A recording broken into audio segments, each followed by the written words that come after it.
For the last couple of weeks, we've been talking some about red flags in your marriage and things that might be happening or going on that just cause a little bit of conflict in your marriage, things that you might, just the red flags. And so today, what we're going to talk about is when is it okay to throw that challenge flag, you might want to say.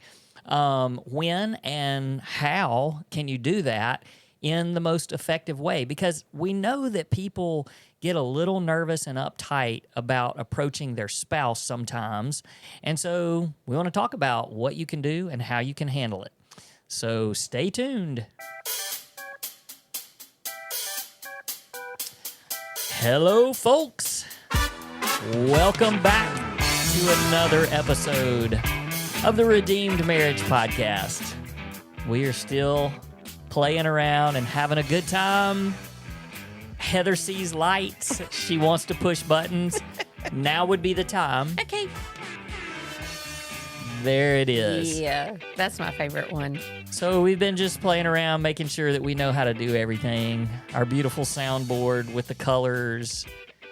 And so I gave you a chance, and Yeah, there you did. You got a chance, and you had a great time. If anybody has watched 1, 2, and 3 of these episodes that we've put on YouTube, they're going to be like, every one of them is totally different. Well, I hope they're better. Yeah, because the first one, we had no sound and no lights. Right. Then we had a wonderful friend say, oh, I can fix y'all's sound. And he came in and fixed the sound. And then after the second one, we had another friend say, y'all are in the dark. I can fix the lights. So let there be light. There is light. So is there anything else we need out there, people? Because if there is, let us know. I'm sure somebody's going to have something to say. That's right. But that's okay. Hey, if you've got a solution to our problem, that's our way of saying we'll let you fix it. That's right. We have no problem at all with other people fixing our problems. All right. And then there's the people who are still listening on podcasts who are like, I have no idea what you are talking about. That's okay. So. Hey, this is a podcast. It is an audio podcast, but we also know that YouTube is a pretty big deal, and people said that they would enjoy watching our podcast. So we just said, well, we'll set some things up and do it. And we have a dog, and the dog has decided that he's going to just bark right here in the middle of our podcast. That's all right. But that's just part of it. Yep. So, all right. So what we've been talking about the last couple of weeks, we talked about you confronting your past self a few weeks ago, and just the things that were kind of going on in your heart. And we've heard a lot of people say how helpful that was, because it kind of, for the betrayed person, it sort of put some words to why. I don't think it answers the question completely of why someone would do something that would cause unfaithfulness. Someone would actually take the act and follow through with unfaithfulness. But it does kind of give some insights as to what's going on in the heart. And so we talked about that, and then we even talked about last week the different paths to betrayal. And so some of those paths, along the path is this slippery slope that there's red flags all along the way. And last week when we were actually out in the backyard, and we were talking about what we were going to talk about last week, and when you mentioned the red flags and the thing, the different paths, I mean, it just hit me that there's so many people that they see these red flags and they see things that they're uncomfortable with, that their spouse is doing, and they're really scared to approach them. And they don't know, when am I just being paranoid? Jealous, yes. And if I say something, is it going to create this tension and cause a big fight between us? They're going to get defensive, all of those things. And so it's like, I was thinking about football. Yeah. Big football fan, big sports fan. So, the coaches that get to throw that red challenge flag, and And I'm like, all right, well, when is it okay to throw the challenge flag when it comes to marriage and things that you're seeing going on with your spouse that you're not comfortable with? Yeah. Do you think it would be worthwhile to stop just a second and explain what you mean by a red flag? Because there may be people out there that don't really know like what that means. Yeah. You explain it. You said that was Well, that was okay. not a you-we. No, That was a me that we? was a you-we. Okay, well, I'll take it as a me we. So, when I first was introduced to what that means, a red flag, it's just something that maybe cautions you or warns you that something is not like it's supposed to be. It's things in their character or in their behavior, or in your character and your behavior that is causing you to be uncomfortable in what marriage is supposed to be and look like, Yep. or a relationship in general. We've talked about red flags with people who we've done premarital counseling with, or people who are dating. You know, these are things that you have to look for in relationships. These can even be red flags you can have in relationships with friends that is like, oh, they're being controlling, or they're, there's lots of areas in relationships that red flags can appear. And it's just important to not ignore them, and to, what you're saying is, when and how do we deal with them? Yeah. And I know some of the ones that we talk about very regularly, especially when we're doing marriage coaching, is we talk about boundaries. And when couples don't have, they haven't discussed and spelled out boundaries, healthy boundaries for their marriage, there's things that you get to just start pushing the boundaries. And when those boundaries are pushed in lots of different areas, then those are red flags. I know that you talked, the last couple of weeks, you've talked a lot about like your character and what was going on in your heart. And it was a lot of real selfishness. It was what can I get out of relationships?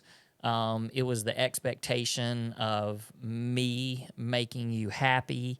And so all of those things are red flags. And then there's the, getting a little bit, whether that's conversation or whatever with a member of the opposite sex, or, just spending time with somebody that's, having conversations that's more than just work related. If Right. it's a work, that kind of thing, when it starts getting into personal, being alone with somebody of the opposite sex. I mean, there's just all kinds of things that we hear so many times. And the thing is, I think that spouses see those things happening and they don't know how to approach it. So, I mean, even for us, like I saw some things that were starting to happen, and, I never in a million years expected you to be unfaithful. And so I wasn't, I didn't feel real comfortable bringing it up, because part of me was like, well, that's stupid because she would never do anything. And so that was one of the reasons why I didn't approach the things that were making me uncomfortable. I remember having some really, really brief conversations with you about a couple of things, and you just sort of shutting them down and getting real defensive about it. So I would say that what happens is, when the spouse is starting to recognize things, it could be that you just are like, well, they're never going to do anything. They're never going to betray me in that way. So there's no reason for me to bring it up. But then there's, like I said, where you might feel like, well, I could bring it up, but it's probably silly, and then they're going to just bring the It's heat gonna on make me. them mad. Yeah, then it's going to all be about me and my fault. And so, I mean, I think that those are those two things. And then there might even be, well, that was making me uncomfortable, but I just don't really care. And like, so I'm not gonna say anything. So there's just all these things that people could be thinking about, and why they're not actually going in, approaching their spouse. And so my first question is, because this happened to us. So my first question to you is should a spouse approach their spouse when they feel uncomfortable and they see these red flags that are starting to form? Yeah, I definitely think so. I think that the first thing that I would say you need to do when you see a red flag is make sure it's not a you issue. Mm, Like, I can think of times where you have done something that is completely innocent, and I know that. And the red flag is like, oh, that's just me. That's just me being jealous, like mm. that's a me issue. And so praying through the fact of, is this really something that my spouse is doing that should cause a red flag, or is it something in me that the enemy's trying to plant in me that's just to cause division? I think that is such a great point, and I have an example because I think that people out there might be going, well, what do you mean by that? Mm-hmm. Do you have an example? Mm-mm. I mean, was there anything that you were thinking of, like No, specifically? you can go ahead. So, so I think that, and I mean, we could probably think of lots and lots of Mm-hmm. things that have happened through the years. But just for an example, I can remember. Well, I lead worship at our church, or I'm on the worship team at our Mm-hmm. church, and when we have rehearsal, it's usually late at night. Um, we go to church on. I mean, it's a Wednesday night rehearsal. We go for late rehearsal, and we sing, and then we're there all Sunday morning. We're not together really because I'm with them singing and stuff. And obviously, this is a worship team that has males and females and stuff. But I can remember the old you would have been really jealous about that. Mm-hmm. Like, oh, you're up there spending time with other people, there's other girls up there that are singing, and but you, like, obviously you do not do that at all now, but back in the day, Yeah. like, I would feel almost guilty for doing something like that, Mm. for for being a part, using my gifts and being a part of something like that. And I think that's exact, because I was sitting here thinking, what is it that, and I was like, man, I can't remember the last time I felt any sort of angst inside of Mm-hmm. me about, oh gosh, I wonder if she's worried that it's just not there. And so, is that a fair Yeah, example? that's exactly what. Okay. And I was really having trouble thinking of one from like our new marriage. Like, Mm-hmm. I can remember, back to the old Heather where Right. I would feel, even with like, you've always done a great job with your boundaries. But even when like you would put things into place and go to lunch with another male, because that's the rule, which we didn't speak that rule back then, but Mm-hmm. and a female, like not assistant, but help me, Intern. intern. Mm-hmm. And it would just make me mad that Mm-hmm. you went to lunch with her, and you weren't just by yourself with her. Like, you Right. did the appropriate thing, but it was a me issue, being jealous. But that was spurring from an unhealthiness in me, and really a fear of what I was capable of doing, Mm-hmm. not you. Yeah, I think that's good. But as you were just saying that, I thought, what a great point, that sometimes it's not the other person's Mm-hmm. fault. That's right. Sometimes they're doing everything that they can do. They're putting all the boundaries in place, and there's something wrong with your heart. Right. Now we're gonna flip the switch a Mm-hmm. little bit, but Because more than yeah, right. More it's times than yeah, not, that's what I was there looking is for. a red More flag times there. than not. That's what I was But trying to but say. so much of that too is just how we've handled that since then. There's a lot of years and maturity and all of that kind of stuff. Yeah. And we have massive boundaries in place now. So a lot of that kind of takes care of itself. But I didn't mean to cut you off. I just thought it was a really, really good point. Yeah. Yeah. And I think the original question was, do you approach your Yep. spouse. And before I would even think about approaching my spouse, that would be the first thing I would do is make sure it's not a me issue. And then the next step for me would be to make sure that I come to them in a way where it's not blaming or attacking. It is communicating it well, saying that, this is something that I've seen, and it could be me. It could be, just not, but just, it could be me, but I just want to talk through this with you. So I think how you communicate it is definitely important. But I would 100% never say ignore it. Like, it has to be done. If you know it's not a you issue, and you know that that it's something that needs to be communicated, you have to know and actually just pray and ask God for it to land right in that person's heart, and knowing that you can't change it. That only God can do that. Only God can do that. So that would be, yes, communicate it, but communicate it in the right way. Well, I think that communicating it in the right way, some of that, or a big part of that, is that you have to understand. I mean, I can't think of being approached with something like that and it making me feel good. Nobody's going to feel Right. good about that, Yeah. no matter what it is. Sure.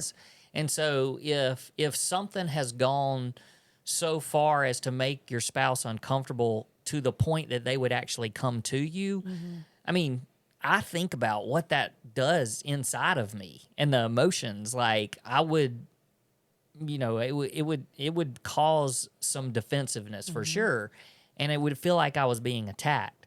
And so the way that you just described, it's got to be done in the right way. And for me, what I feel like the right way is, I feel like, hey, if you were on YouTube, you got to see me do air quotes the right way. The quote. But if I think the way that has to be handled is that you approach it from, our marriage is the most important thing to me, and I want us to protect it at all costs. And so these are some, this is something that I have noticed that it just makes me scared, because I know that taking small steps like this are dangerous to our marriage. And it may be completely innocent right now, but it can lead to something else. And I just think that approaching it in that manner, and just trying to tell your spouse how important your marriage is, how much you love, because I think what usually happens is it's just a nagging, or it's an attack, or it's I feel like you're, you might be cheating. Are you cheating on me? That kind of stuff. And so just really important to make sure that you're doing it in the right way, and that you're communicating it in the right way. Okay, so now let me ask you this. When you were being unfaithful, would it have even helped?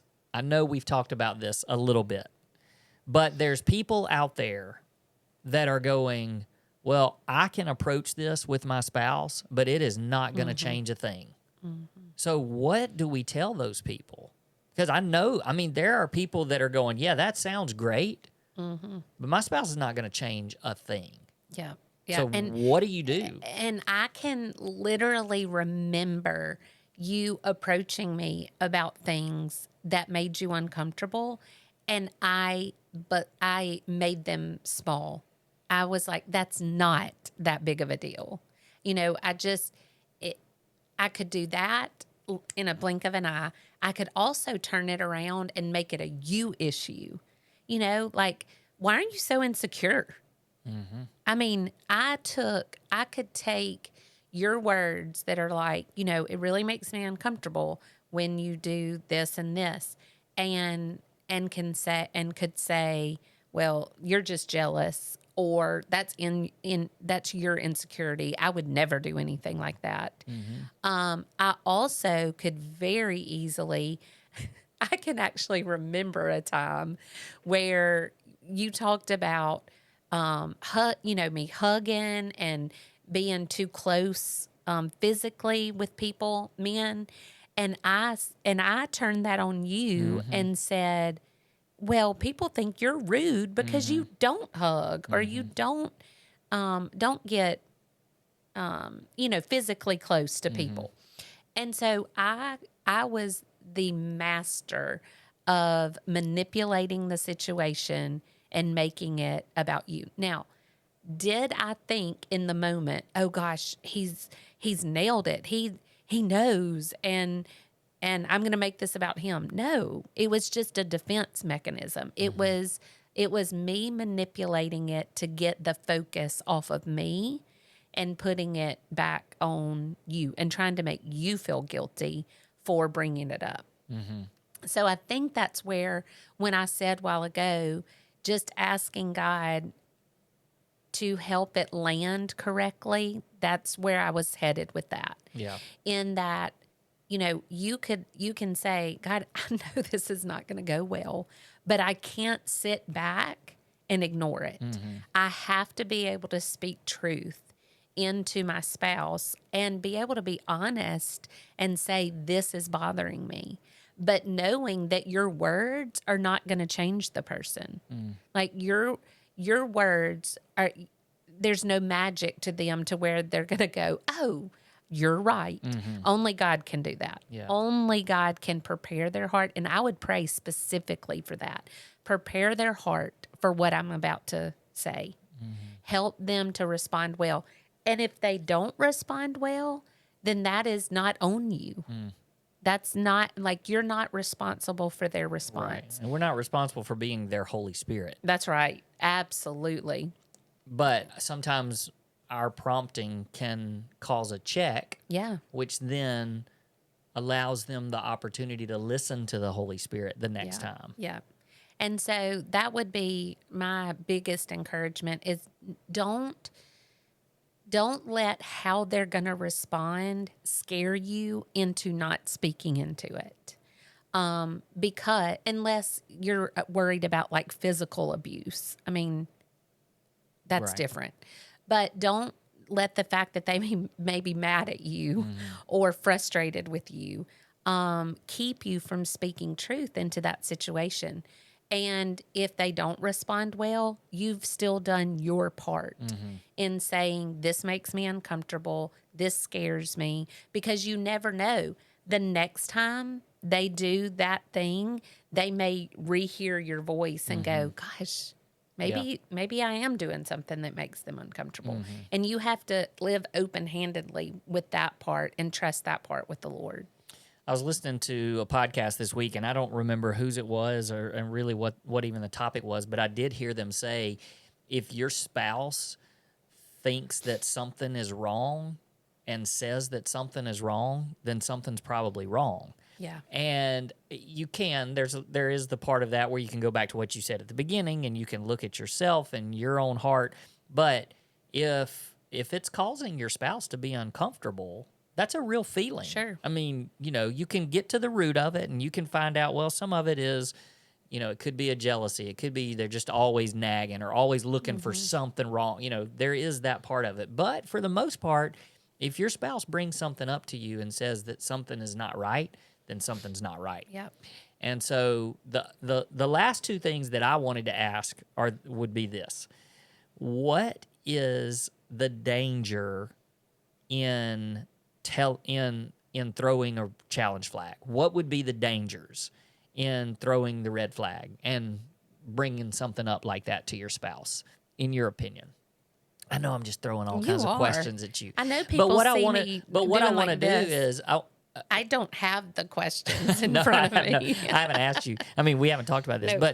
but I want to say, what are the dangers in bringing something up, and then what are the dangers in not bringing something up? Well, it's funny that I'm glad you went ahead and gave me the next question, because I can think of a bunch of dangers for not bringing it up.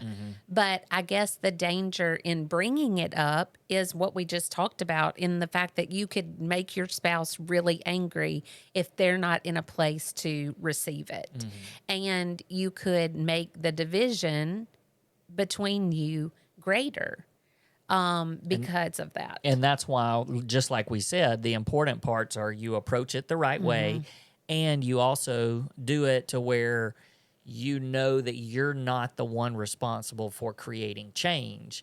And so, yeah, it may cause a little bit of friction for a little bit of time, but the danger in not bringing it up is greater. Yeah, absolutely. And, and honestly, Rusty, you can look back at our story and say that you threw some red flags. You did. I mean, you pointed some out. Now, in retrospect, you have said, I should have done this better. I should have been, firmer in this area and really stood up for our marriage. And that's another podcast that we've done. But you did try to say things to me that I just became completely defensive about and would not hear it. I had a very, very hardened heart. The hope would be that you're speaking into a heart that's not hardened, and that you were able to bring change in your marriage, and because of you speaking truth into those situations. But the danger of not saying something is that you are just sitting back and letting the enemy have his way. Because if there's something, a red flag that is, of course, I mean, I'm just thinking about the ones in our situation. If you sat back and didn't say anything, then those things only continue to get worse. Well, there's also just the danger is that if something ends up happening, then you're always going to look back and say, I should have said something. Absolutely. Like, I saw something starting to happen and I should have said something. And look, I think that a lot of times people listen to our, and they hear us. Not that we're dancing around our story, but we're just not telling. And so people kind of are like, give us some, where are you going? What are some examples? And so for us, and I'll kind of close out with this story. There's one that just jumps out at me from the very beginning. And some of you may have heard us tell this before, but I was beginning to, and this is another thing. Because we're on this subject and we're talking about it, I want to talk about all the little parts of it, because if there is a time that if you start seeing something, that it could be the Holy Spirit is prompting you, because the Holy Spirit may be saying something to your spouse, but your spouse is not listening. And it could be that the Holy Spirit is prompting you to say something. And I had these just uncomfortable feelings about somebody, and nothing was going on at the time. And I had gone out of town, and I was trying to get in touch with you. And this is the part of it that I want to make sure, because I think that people can relate to this. I was trying to get in touch with you, and I was calling, and you weren't answering, and it was late at night. And this was like, for an hour or more. And the whole time, I was getting madder and madder and madder, and my mind was going all sorts of places of, what could you be doing? Why are you not answering your phone? And so I was just extremely angry at that point. And so when you finally called me back, I was in no place to communicate and approach it the way that I should have, because then I was just in this attack mode of, what are you thinking? And it ended up, yes, nothing was happening, but it led to exactly what happened. And I kept saying, why are you somewhere alone, even though it was church? I was like, why are you somewhere alone at 9:00 at night with another guy? And your phone was being charged because it had died and it was in another room. Like, all that stuff was just, and I I mean, I did attack you because I was like, both of y'all are smarter than this. Like, this is so stupid. And, everything was thrown back at me and was so defensive. And I did it. I mean, I said it, but it wasn't in the right way. Mm-hmm. It wasn't communicated the right way because I was so angry and because I was trying so hard to get in touch with you, all that kind of stuff. So I'm saying this because I know how it feels. It can get to a place where you're feeling so scared and nervous and you're uncomfortable and you just push it down, or you just get madder and madder and madder, and then by the time it comes out, it just doesn't come out the right way. Right. So that's why I think it's important that, like you said from the beginning, you pray about it, you pray that it's said well, you pray that it's received well, you take a breath, make sure that you're approaching it all the right way, and also that you don't keep pushing it aside until it gets to a point where it's just going to blow up and boil over when you approach it. Right. So yeah, I don't know. Did that help? I don't know. Maybe I didn't give the best example. You might have been thinking of something else. It was perfect. And I think we are. You can, if you got something you need to say. Go ahead. Well, no. Oh, people. Hey, I had somebody the other day told me that we needed to push the envelope to 45 minutes. Yeah. Well. So we're not going to go that far. We're not, because let me tell you. I just had, so when you sent a message, because he led worship this morning, and we were trying to decide what we were going to talk about. This is an every weekend event. And he said, I really feel like God's wanting us to talk about red flags. And I was like, absolutely. And I'm out because I went to the first service, so I came home. Logan was out of town. Luke's at school. I went in the backyard and was just listening to my praise music and was thinking about what we were going to talk about. And God just took me in a totally different direction.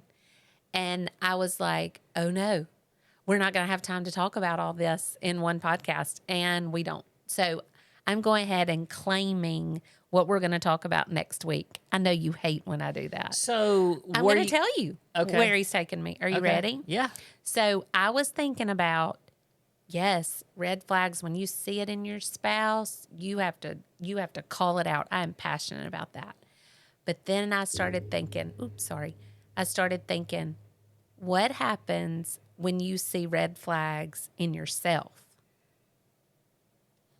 and you ignore them? Okay. Were you wanting to talk about that today? Well, I was gonna if we had time. Oh, okay. But I don't think we have time to dig into that. Nope. We're just going to leave everybody hanging. Because I think it's easier to see red flags in other people than to go, I checked up on that. Mm-hmm.